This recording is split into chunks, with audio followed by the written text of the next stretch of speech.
OneXBet এ cricket, football, tennis, hockey ছাড়াও আরো অনেক খেলায় সরাসরি অংশগ্রহণ করে ভালো অ্যামাউন্টের টাকা ইনকাম করতে পারবেন। চলুন তাহলে আপনাদেরকে দেখাই স্ক্রিনের এই প্রোমো কোডটি ব্যবহার করে কিভাবে খুব সহজে OneXBet এর অ্যাকাউন্ট খুলবেন।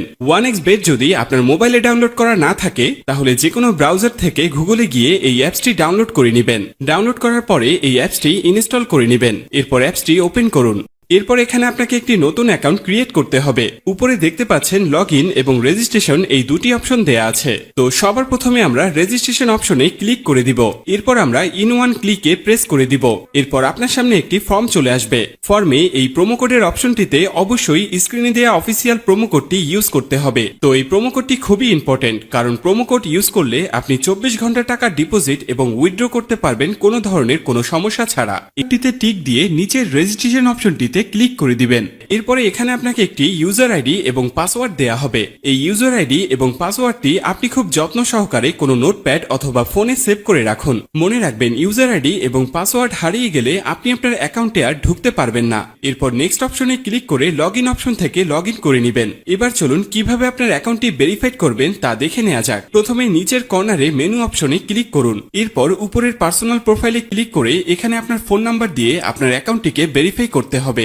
এখান থেকে মোবাইল নাম্বার ও এনআইডি কার্ড দিয়ে ভেরিফাইড করে নিতে হবে। এরপর ফিলিং পার্সোনাল ডাটা এখানে ক্লিক করে দিবেন। এখানে আপনার এনআইডি কার্ডের তথ্যের সাথে মিল রেখে সব তথ্য পূরণ করুন। এখানে আপনার নামের প্রথম অংশ এবং এখানে শেষের অংশ লিখবেন। এরপর জন্ম তারিখটি দিয়ে দিবেন। এরপর এনআইডি কার্ড অনুযায়ী আপনার জন্মস্থানের নাম লিখবেন। তারপর আপনার রিজন বাংলাদেশ এবং আপনার সিটির নাম এবং রেসিডেন্ট অ্যাড্রেস অর্থাৎ বর্তমান ঠিকানার জায়গায় আপনার জেলার নামটি লিখবেন। তারপর ডকুমেন্ট টাইপ সিলেক্ট করে ন্যাশনাল আইডি কার্ড সিলেক্ট করবেন। সিরিজের জায়গায় 1 লিখবেন। ডকুমেন্ট আইডির ঘরে আপনার এনআইডি কার্ডের নাম্বারটি বসাবেন। এনআইডি কার্ড না থাকলে এখানে আপনার ফোন নাম্বারটি বসিয়ে দিবেন। তারপর ডেট অফ ইস্যুর ঘরে ভোটার আইডি কার্ডের উল্টো পাশে ইস্যুর ডেটটি এখানে বসাবেন। এর পরের অপশনে লিখবেন বাংলাদেশ গভর্নমেন্ট। এরপর সব তথ্য ঠিক আছে কিনা ভালো করে পড়ে দেখুন। সব ঠিকঠাক থাকলে নিচের কনফার্ম বাটনে ক্লিক করুন।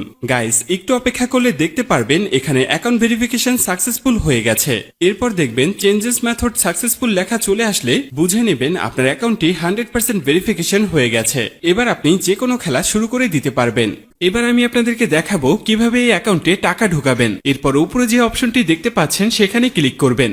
এরপর নিচের দিকে স্ক্রল করলে দেখতে পারবেন টাকা ঢোকানোর অনেকগুলো মেথড রয়েছে। চাইলে আপনি সেই মেথডগুলোর মাধ্যমে টাকা ঢোকাতে পারবেন। তো আমি আপনাকে এখানে যে কোনো একটি প্রসেস দেখিয়ে দিচ্ছি।